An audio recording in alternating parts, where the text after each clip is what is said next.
Don't you think your party needs to acknowledge that President Biden was not up for the job of running for re-election and that this was a major mistake by the Out of every show Tim Walz could have done on CNN, he decides to go on Jake Tapper's show. Jake Tapper is the man who wrote the book about the cover-up of Joe Biden's cognitive decline, and of course Tim Walz gets asked about it, and of course Tim Walz throws Joe Biden under the bus. I think you guys are going to enjoy this interaction because it's so bizarre and so funny. It's such a Tim Walz moment. Let's get to it.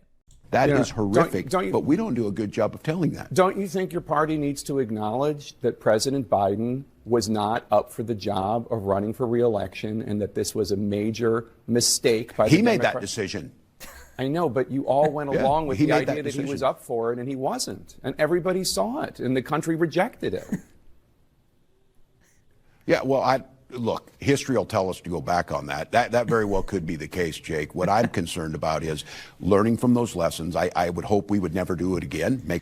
Wow. Okay, first thing we need to point out is that Jake Tapper is actually wrong. Why are Democrats not acknowledging this? Well, Democrats did acknowledge this, but now we know they did it secretly. They did it behind the scenes. Now we know this because a new book is coming out and it's already exposing everything that was happening within the inner circle. And we even had Joe Biden's White House press secretary. She came out in February and said, everybody turned on him, and she compared it to a firing line. That's how bad it got behind the scenes. Now, Tim Walz literally admitting on national television, yeah, it was a mistake. Looking back on it, not the right choice. Well, then why the heck did you guys continue your operation as if everything was good to go? Because while they were running for the presidency, Joe Biden was still our president. So again, historically speaking, I think this is going to be put in our history books as one of the biggest political scandals of our time.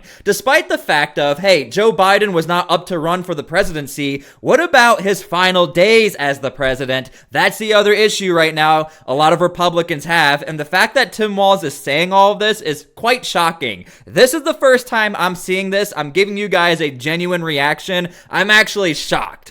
Make a mistake, make sure we go through and get someone, but I don't know where it helps us going forward. I certainly am deeply concerned that Donald Trump is going to lead us down a horrific look. Thank God it's tariffs that he said. We went from admitting Joe Biden, terrible choice. We all made a terrible choice. That's why I think Jake Tapper just slapped his paper down being like, what is going on? Now we're talking about Donald Trump, the deflection game. Very good from Tim Walz on the deflections. Donald Trump listens to no one. Remember, Donald Trump has statements about, I don't think nuclear war would be that bad. I guess we're lucky that we went after tariffs instead of that route. Yeah. We have an issue in this country that is going to impact us. And if there is not a loyal opposition, if there's not some soul searching on our side, if there's not reaching out to those folks who are in the streets, they're leading right now. So quick question. I would tell everybody, you better get with them. Yeah. Wow. All right. Tim Walz. Quite the interesting response on kind of not taking responsibility, but also taking responsibility for the failures of hyping up Joe Biden, not saying anything, and then thinking you would win with Kamala Harris. Let's continue. All right, before I get to the next Tim Walz clip, I don't have good news for you guys. Liberal media, they are crushing conservatives right now on YouTube. So if you could like this video, it helps out a lot. Maybe we can gain some traction. Liking a video is the #1 way you can help this channel. And again, it's not great news, but we can make a comeback. I know it. I mean, the issues you identified there were immigration, DEI, and woke. You think Democrats' problem was that you just didn't do a good enough job explaining the policies and not that voters simply didn't just reject what you were selling, particularly on immigration, I wonder? No, on immigration, what we were asking for is a bipartisan policy that strengthens immigration control, that recognizes that we need a workforce here, that they should be allowed here legally, and that when they get here, they're part of the American fabric. Okay. Jake Tapper asked this question knowing that Tim Walz would say this because Tim Walz has to say this. First things first, Democrats do not even accept this policy. Look at Wisconsin. They literally just voted that you have to have a voter ID to vote in a Wisconsin race. You look at New York City. They had to take it to the courts that if you are an illegal immigrant, you cannot vote in a New York City election or voting process. Democrats across the board do not accept these policies from Tim Walz. And of all people, Tim Walz does have a policy, or is for a policy in Minnesota, where if you are an illegal immigrant, you can obtain a driver's license. To give you an idea of how far left Tim Walz is with this immigration policy stuff, this is an 80-20 policy. 80% of America does not support what Tim Walz is saying. 20% of America does. And I would actually almost argue it's probably less.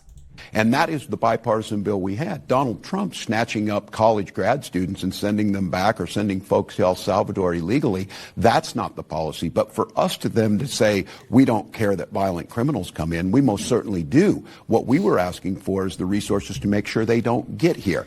I have to stop right here. The reason why Americans are saying you don't care about violent criminals is because of how many people came into the country unvetted. And then you had Riley Lakin. You had all of these different cases of Americans getting hurt, and then you have the unspoken about cases, the people who didn't get the mainstream media who also got hurt from this. There is a reason why Donald Trump won and secured so many votes. It's because of this policy right here. Definitely one of the biggest reasons. And the same thing with the other policies. It's not a woke policy to provide food for children to get breakfast and lunch, and we get better outcomes from that. They defined things on their terms that weren't true. And what I'm saying is, are we going to turn away from being a country of legal immigration? Are we going to turn away from a country that thinks diversity and making sure that we don't have gaps in income between blacks and whites? Those are policies. Okay. Like, Tim Walz is just hitting every single Democrat talking point. Like, there's a dartboard on the other side of the camera. He has a handful of darts. He's going to throw them all, and he's just going to hit every single point on camera in the 2 minutes he has at CNN. And if you notice Jake Tapper's face, I think he's even like, dude, what are you doing? Just stick to one topic. No Republicans want these gaps in the pay. No Republicans don't want kids to have breakfast. These are all generalized, emotional arguments. Like, what is happening right now? Policies that have strengthened America. And I think what we allowed ourselves to do is we got timid. And then when we got power, we didn't pass things that improved people's lives. This whole idea, I think the Democratic Party gets theoretical, talk about food insecurity. People are hungry, get them food. People don't have a house. Make sure they have a living wage. That's the point that I'm saying is. Now, one thing I will, by the way, this is another thing that just popped up in my head. Tim Walz, I'll give him credit. He actually did get a lot of food for his kids in Minnesota. Absolutely true. I will give him that. However, the people in charge of giving out the food or giving out the money on who's going to do what, it was all corrupted, and there was an entire investigation behind it. Go look it up. It's bizarre. Again, this right here is a talking point. Tim Walz is talking about distribution of food. Yeah, that's a great idea. We would trust you if you were not involved or had to be connected to some sort of scandal that had to do with distribution of food. Fox News will glorify, he's for DEI. Not your definition of DEI. My definition is rule of law that's fair, that everybody gets an opportunity. And that's the point I think we have to make. Now, look, I'll be first to tell you, Jake, I'm out here doing what I can do. I don't know if I'm the best spokesperson to do it after just losing an election. But what I know is the public, and you saw it across the country this weekend, they're rising up and asking their leadership to do something. Now, I will give some credit to Tim Walz. At least he did admit, maybe I'm not the best spokesperson to be talking about Democrats right now or any of this, considering he did just lose an election. I will let you guys decide how Tim Walz did in that interview. In my opinion, not that well, but Scott Jennings, he does have some comments on this entire situation. These books, first of all, seeing that video of Kamala Harris and then these videos of Tim Walz the last few days, man, did we dodge a bullet. Lord have mercy. These books coming out. Walking into the fire right now, These Scott. books coming out. It can all be told now. I mean, I sat here all during the campaign and was assured Joe Biden was fine. Kamala Harris had the most organic, grassroots-driven campaign. The Democrats were unified. We had a campaign of joy. and everything was hunky-dory. That's what I was told night after night after night. Okay, I just have to point out, Scott Jennings' country accent or his twang, it really comes out when he starts to rant. But he is absolutely right. Every single one of us, we were all told this is grassroots. Everybody is united. Now it's simply not the truth. This book comes out April 8th. It's coming out very soon, and we're going to get all the details, and I'm sure the entire news cycle is going to be talking about this. Night.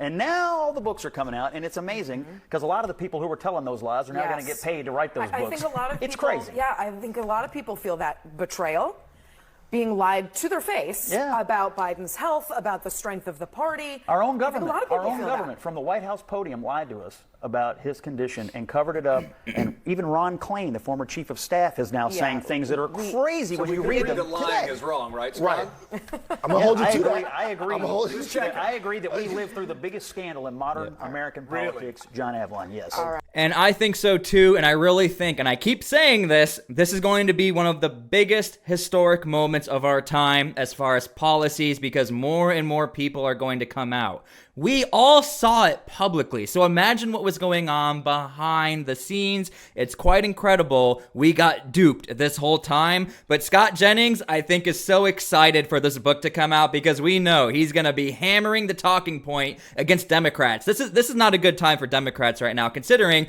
they do have a little momentum right now, talking about the stock market crashing, the tariffs, Signalgate. Well, all of that's about to end because the news cycle is about to be flooded with the Joe Biden controversies. All right, so this is funny. I found an MSNBC interview not too long ago, I think about a week or two ago, where Tim Walz has a very tough interview like he just had on CNN, where MSNBC asks him really hard questions and really digs into his mind on how he can respond to things. And obviously, I'm being very sarcastic. Business president, he is the worst possible business executive that I have ever witnessed. And I hope, this is what we need. I need the business community to speak up. The Wall Street Journal, thank you. Thank you for saying this is the stupidest trade war, because I've been saying it. And so now I can go back to my constituents, Republican constituents, and say, this is the reality of what you're facing. So, again, there is going to be pain. The richness of a sitting senator like Tommy Tuberville or Elon Musk telling us we're going to have to endure pain. Are you kidding me? Are you kidding me? Again, I think Americans have had it. I hope they've had it. And now we just need to do what we can do to make the case. And look, I own this. We wouldn't be in this mess if we'd have won the election. And we didn't. We have to make sure that Americans know it's not. One thing I will give Tim Walz, he typically does admit, yeah, I lost the election, because we all know that's true. But then he tends to deflect it straight to Donald Trump within 2 seconds. Just that Donald Trump is bad. I didn't even plan that. But we're offering them something better. And I think that's what we need to work on. Let me ask you about that. You said I own this. I mean, obviously, I think, look, after any election, there's just a billion different counterfactuals you can run. There's so many different things. One of the things I've seen in a few interviews you've given, which I think is interesting, is a sense that the campaign that you and your running mate, Kamala Harris, ran was risk averse, that it was careful. And one of the things I don't think there's one person who would ever say they were running a very careful campaign. I mean, they had Beyonce on the stage. They were pulling all the stops. They were pulling up every single celebrity ever. They brought the Obamas back. They were saying some very, very left-leaning things that many Democrats didn't even agree with. I would say they were not risk-free. They were very risky. Things I've really perceived is it seems to me there's a huge gap between Musk, Trump, and MAGA world, which seem recklessly risk-seeking. I mean, truly, there's no amount of risk they can't brook. Like, they really want as much risk as possible. And Democrats who... Are we living in a different America? Like, are we forgetting what was happening at the border? You want to talk about risk-free or risky, letting every single person into the country, whether or not you give them papers and then let them walk, which is called catch and release. I mean, are we living in America right now? Like, what country are you living in where you're saying they were risk-free and Republicans are risky? Who seem excessively risk-averse. Do you think it's a fair characterization? Am I onto something? No, you're not. No, I think you are. And look, I'm conservative. I believe that systems work for a long time, that you don't have to break them. Are there improvements that need to be done? Yes. And I think we're guilty of sometimes of... Sorry, Tim Walz said he's conservative. He's for illegal immigrants having driver's license in his state, which means they have documentation, which means they can vote. Nobody would ever say that Tim Walz is conservative. Not acting. Could the Department of Education be more efficient? Unless he's lying. Absolutely. Are there things we can do there? To get rid of it makes no sense.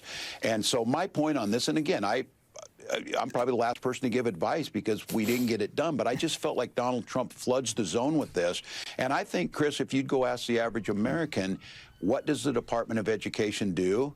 They might not have a clear vision of it. So when well, that's the thing, and now we do know that they're just like the middleman for these other states. In fact, even the governor of Hawaii, staunch Democrat, said, look, this is great. Get rid of the Department of Education and give me some more money so I can feed my children. And you have other Democrats saying the same thing. So now we do have an education piece of we know what's happening. And this is why it's so funny that Democrats are blaming the education piece, not the Department of Education, but the public just didn't know what was going on. Well, that's a problem if we're paying taxes and paying the salaries. Why didn't we know what was going on this whole time? Trump says it's a bunch of bureaucrats interfering with your local schools, give local control, we'll give you the money. It sounds pretty good. And we have not. It's not only Donald Trump, it's a lot of Democrats too. Again, the main person or a very big figure, the state of Hawaii, very Democrat, and he was one of the first people to come out and say, yes, get rid of that institution, please. Provided what that alternative looks like. Right. And so, yeah, I think it's fair. And look, I do agree, and I think there's a place for this, the disruptors, the folks that shake up systems in a way that are positive for people. But I keep saying this, what is the goal at the end of the day? What is the goal and where is it backed up? There's not a single economist backs tariffs. There's no one there. You know, Linda McMahon, I bet she's never been in a public school. What is she going to do to improve our students' outcome? Look, Tim Walz, again, just doing the classic Democrat talking point. No evidence, no proof. And yeah, I guess we'll just leave it at that. I hope you guys enjoyed the video. Again, I cannot believe Tim Walz went on CNN and did what he did and said what he said. I'm actually proud of Jake Tapper for once because, like, some people are not the biggest fans of Jake Tapper because he said some things in the past that are questionable. That's for a different video, a different time. But yeah, let me know how you guys feel. Again, please like the video because conservative media right now, it's not looking too good for us over on YouTube. We don't know what's going on. The numbers are shifting. We don't know if we have any control of this, but you guys do. Please like the video. Thank you guys for everything, and God bless.